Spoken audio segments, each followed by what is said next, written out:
Insulinresistenz vorliegt, und ich schätze, bei meinen Patienten mindestens 90% leiden unter Insulinresistenz, dann werden Herz-Kreislauf-Erkrankungen begünstigt, Krebskrankheiten, Alzheimer, Parkinson, Krankheiten, die ich täglich sehe in meiner Praxis. Und es beginnt mit Insulinresistenz, auch in jungen Jahren, nicht erst mit 50 oder 60. Ja, ich grüße euch. Ein sehr wichtiges Thema heute, Insulinresistenz. Das sehe ich immer fast täglich in meiner Praxis. Insulinresistenz wird nicht gesehen von Hausärzten. Warum ist es so? Weil, um Insulinresistenz zu diagnostizieren, wir brauchen zwei Werte. Eine ist Fastenblutzucker und der zweite Wert ist Fasteninsulinspiegel. Und aus diesen zwei Werten wird der HOMA-Index erstellt und damit kann man ableiten, ob Insulinresistenz vorliegt. Und das Problem ist, dass Fasteninsulinwert ist keine Kassenleistung. Also die wichtigen Sachen sind oft keine Kassenleistungen. Wir kennen das von Homozystein und das ist dann problematisch, weil dann kann man eben Insulinresistenz nicht erkennen. Die Werte, die Hausärzte testen, sind Fastenblutzucker und auch ein Wert, der heißt HbA1c. Das ist so eine Art Langzeit-Blutzucker-Test. Aber aus meiner Sicht ist das nicht ausreichend, um Insulinresistenz zu testen. Man kann praktisch einigermaßen normale Fastenblutzuckerwerte haben und trotzdem unter Insulinresistenz leiden.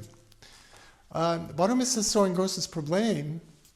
Weil praktisch, wenn Insulinresistenz vorliegt, und ich schätze, bei meinen Patienten mindestens 90% leiden unter Insulinresistenz, dann werden Herz-Kreislauf-Erkrankungen begünstigt, Krebskrankheiten, Alzheimer, Parkinson, Depressionen, wahrscheinlich auch Psychosen, Niereninsuffizienz und Makulardegeneration. Das ist eine wichtige Ursache von Erblindung bei Senioren und Gedächtnisprobleme. Und das sind die Krankheiten, die ich täglich sehe in meiner Praxis. Und es beginnt mit Insulinresistenz, auch in jungen Jahren, nicht erst mit 50 oder 60, schon 30-Jährige, schon mit 20 kann man dieses Problem haben.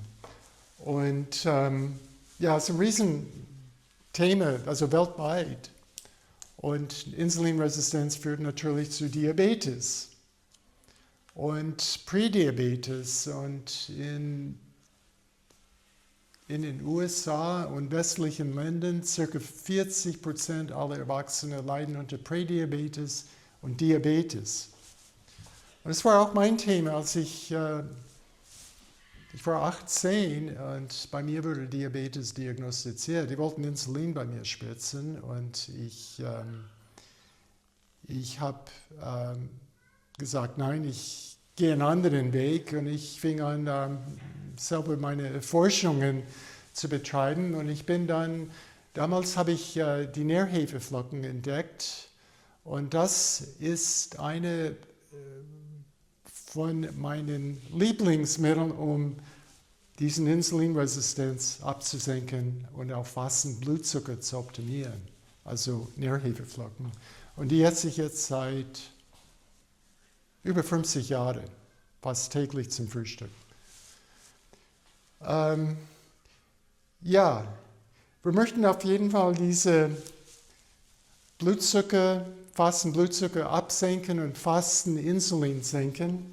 Übrigens, diesen HOMA-Index, wenn er optimal ist, der liegt um 1. Ein Werte ab zwischen 1 und 2 können schon Hinweise auf Insulinresistenz sein. Werte ab 2,5, da ist die Insulinresistenz sehr heftig. Ja, was ist überhaupt Insulinresistenz? Das Problem ist, dass die Zellen haben Rezeptoren für Blutzucker und wenn diese Rezeptoren blockiert sind, lassen sie keinen Blutzucker in die Zelle. Das heißt, der Insulin, die stumpfen ab mit der Zeit, weil vielleicht wir essen zu viele Kohlenhydrate, zu viele stärkehaltige Kohlenhydrate oder Zucker oder auch Fette. Also es geht nicht nur um Zucker und Kohlenhydrate, vor allem eine sehr fettreiche Ernährungsweise mit Betonung auf gesättigtes Fett. Und das findet man vor allem in Tierprodukten, also Fleisch, Fisch, Eier, auch Milchprodukten. Also Käse ist ca. fast 50% gesättigte Fettsäuren. Und das kann diese Rezeptoren blockieren und dann kann Insulin nicht mehr quasi die Rezeptoren aktivieren, damit Blutzucker in die Zellen gelangen kann. Also die Rezeptoren stumpfen ab. Und dann kommen diese ganzen Krankheiten ins Spiel. Ja, wie kann man Insulinresistenz verhindern? Also Bewegung ist natürlich sehr wichtig und ich empfehle, und Studien haben gezeigt, dass zum Beispiel nach jeder Mahlzeit 10 Minuten stramm gehen oder auch Fahrrad fahren oder auch Gewichte stemmen, Muskelkontraktionen auslösen. Das ist sehr vorteilhaft, damit die Muskeln Zucker aus dem Blutbahn aufnehmen können. Also durch Muskelkontraktionen, wenn die Muskeln richtig brennen, dann wird sehr viel Blutzucker aufgenommen. Und es reicht, wenn Sie wirklich 10 Minuten unmittelbar nach dem Essen stramm gehen. Das kann schon den Insulin oder den Blutzuckerspitze deutlich reduzieren. Also das ist sollte man merken. Anderes, was vorteilhaft ist, vormittags Kalorien betont zu essen. Also die richtigen, wenn Sie leckeren Sachen essen wollen, würde ich empfehlen, das vormittags, weil vormittags ist die Insulinresistenz weniger insgesamt. Das heißt, die Zellen können Zucker besser aufnehmen. Abends ist es problematisch. Also großes Abendessen ist nicht günstig, weil die Zellen sind eher in einem Zustand, wo sie keine Energie aufnehmen wollen, kein Zucker aufnehmen wollen. Das heißt, die Insulinresistenz ist viel höher abends. Je früher Sie essen abends, desto besser, oder je weniger Kalorien betont Sie essen abends, ist viel besser. Also es ist ein Salat, zum Beispiel mit Miso-Suppe und Tofu und Tempeh, also ohne jetzt tierisches Eiweiß, das wäre vorteilhaft. Und ohne dieses viele Fett oder auch Fertigessen, Gerichte oder Fast Food, das ist auch ein Problem, was Insulinresistenz verstärken kann. Ja, dann gibt es eine Verbindung, Beta-Glycan, das ist so eine Art Zuckerkette, was in Hafer vorkommt. Und auch in Nährhefeflocken, beide enthalten Beta-Glycane und Beta-Glycane sind in der Lage, Insulinresistenz zu senken. Und ich esse morgen 2 Esslöffel Nährhefeflocken mit Kokosjoghurt und Sprossen, Buchweizensprossen, Linsensprossen, Boxhornkleesprossen oder auch Brokkolisprossen. Alle können Insulinresistenz senken. Das ist eine coole Sache. Und das ist mein Müsli morgens, also Sprossen mit Kokosjoghurt, Nährhefeflocken. Man kann auch Kakaopulver dazu, man kann auch ein paar Medjool-Datteln dazu essen. Interessanterweise, diese Datteln lösen keine Insulinspikes aus. Also die sind so nährstoffreich, dass sie der Blutzucker nicht diesen schnellen Anstieg zeigt. Und das ist eine coole Sache.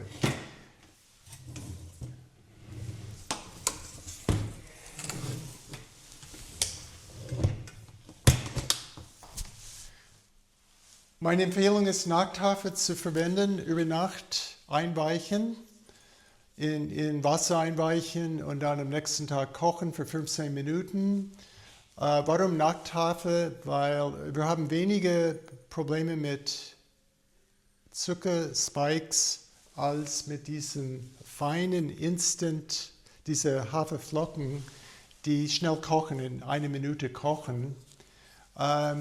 Diese Flocken, diese Art von Hafergericht löst leider Blutzuckerspikes. Also wenn Sie Flocken nehmen wollen, am besten selber die Flocken, so ein Flockengerät kaufen. Oder nehmen Sie diese ganz groben Flocken. Also das wäre eine bessere Alternative. Und ja, zu den Nährhefeflocken, die enthalten nicht nur Beta-Glycane, sondern auch ein sogenannter Glukosetoleranzfaktor. Das heißt, der Blutzucker wird besser von den Zellen toleriert durch diesen Faktor in Nährhefeflocken. Dann kommt auch Chrom dazu. Chrom ist ein wichtiges Spurenelement.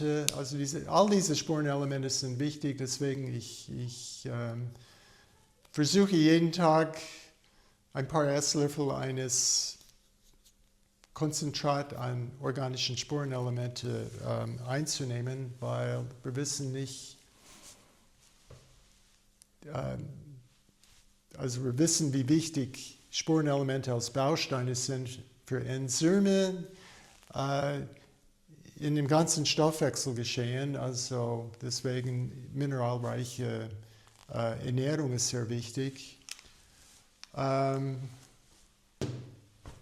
Ja, und diese Studien haben wir, und das finde ich cool.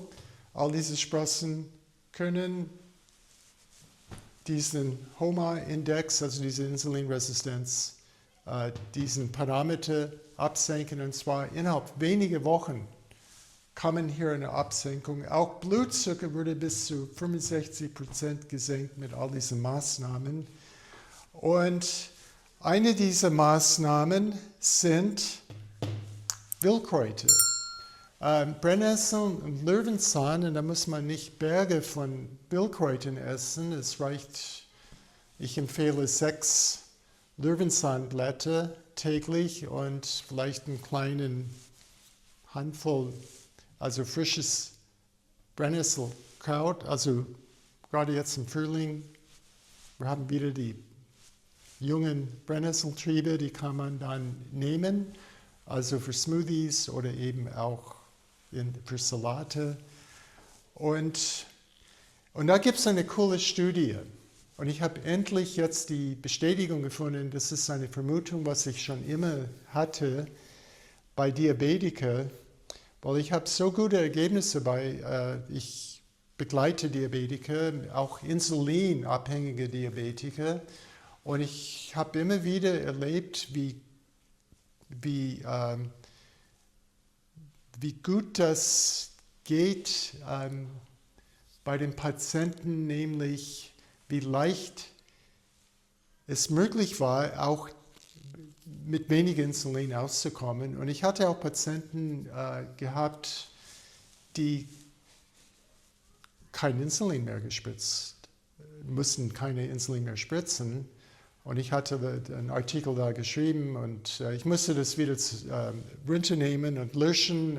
Das war auf meiner Website, weil es hieß, ja, das ist nicht möglich bei Typ-1-Diabetiker, insulinabhängige Diabetes, einmal spritzen, immer spritzen, lebenslang. Und das stellte ich in Frage und das darf man nicht. Aber ich habe das erlebt. Aber bitte nicht voreilig jetzt Insulin absetzen. Das sollte unbedingt ärztlich begleitet sein. Also Sie müssen wirklich mit Ihrem Arzt sprechen. Also ich bin froh, dass wir Insulin haben. Es gibt Patienten, die brauchen Insulin. Aber ich begleite Patienten mit dem Thema Diabetes. Und was man entdeckt habe in einer Studie, ist, dass die Pankreas war in der Lage, auch für die Bildung von neuen Beta-Zellen zu sorgen. Und Beta-Zellen in der Pankreas, in der Bauchspeicheldrüse, das ist, wo Insulin gebildet wird.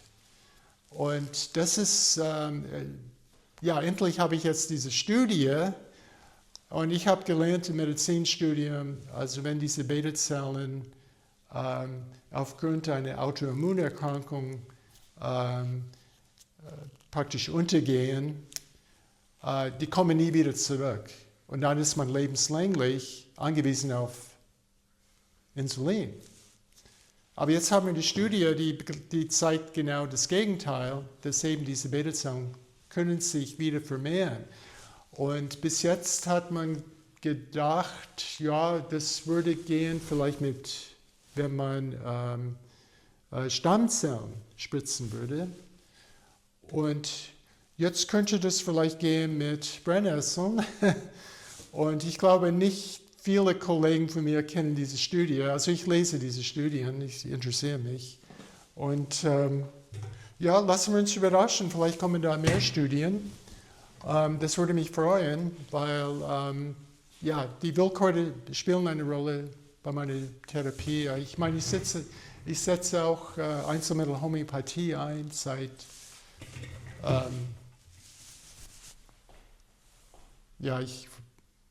seit über 45 Jahren bin ich mit Einzelmittel-Homöopathie unterwegs, aber ich versuche einen ganzheitlichen Ansatz einzusetzen. Es gibt auch ayurvedische Arzneimittel, die auch interessant sind, um Blutzucker zu stabilisieren. Wir haben viele Möglichkeiten. Und ja, und das wollte ich mit euch teilen. Interessant ist, dass auch Zimt ist sehr gut Blutzucker stabilisieren. Ich versuche jeden Tag einen Teelöffel Zimt, auch Nelkenpulver, vielleicht einen Viertel-Teelöffel. Auch gut, wirkt auch antioxidativ. Auch Berberin, es gibt in Pulver kann man das bestellen oder es gibt auch sogar die Beeren, diese Berberitzen, auch Blutzucker stabilisierend. Und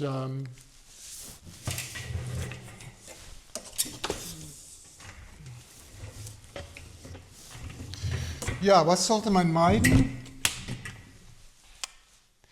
Ja, vor allem Fruchtsäfte, auch frisch gepressten Fruchtsäfte.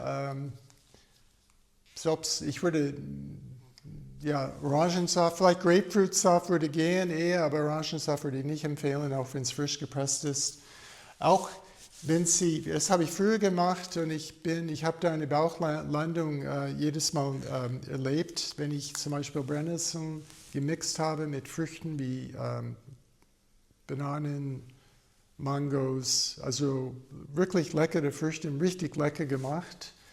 Das Thema war, dass Zucker wird freigesetzt durch das Mixen und siehe da, mein Blutzucker ist durch die Decke gegangen und das war nicht gut und ich bin dahinter gekommen.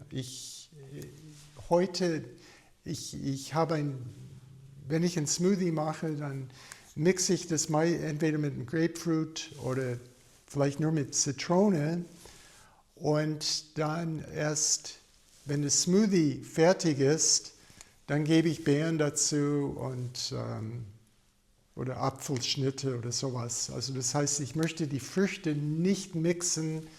Das löst einfach zu viel Zucker, da bin ich zu empfindlich und da sollte man aufpassen. Kartoffeln, was ist da das Thema? In Deutschland Kartoffeln, also viele Menschen essen jeden Tag Kartoffeln. Das Thema ist, die sind so stark überzüchtet, dass das sind Blutzucker-Spikes vorprogrammiert, außer man isst die kalt. Dann hat man diese resistente Stärke. Und resistente Stärke sorgt für stabilen Blutzucker. Kartoffelsalat, was man kalt isst. Oder Sie essen die Urkartoffeln, die kamen ursprünglich aus Südamerika, diese blauen Kartoffeln, die weniger gezüchtet sind. Eigentlich brauchen wir diese alten Sorten, weil wir hätten dann nicht diese Probleme.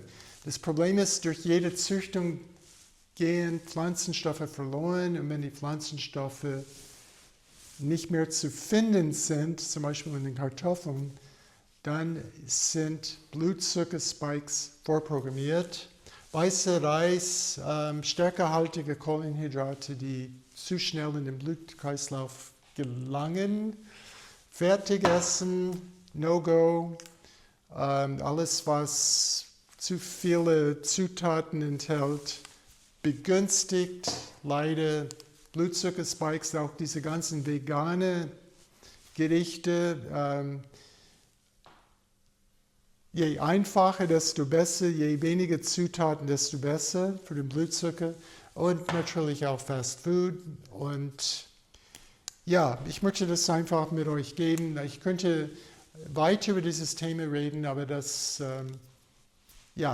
danke für die Aufmerksamkeit und bis zum nächsten Mal.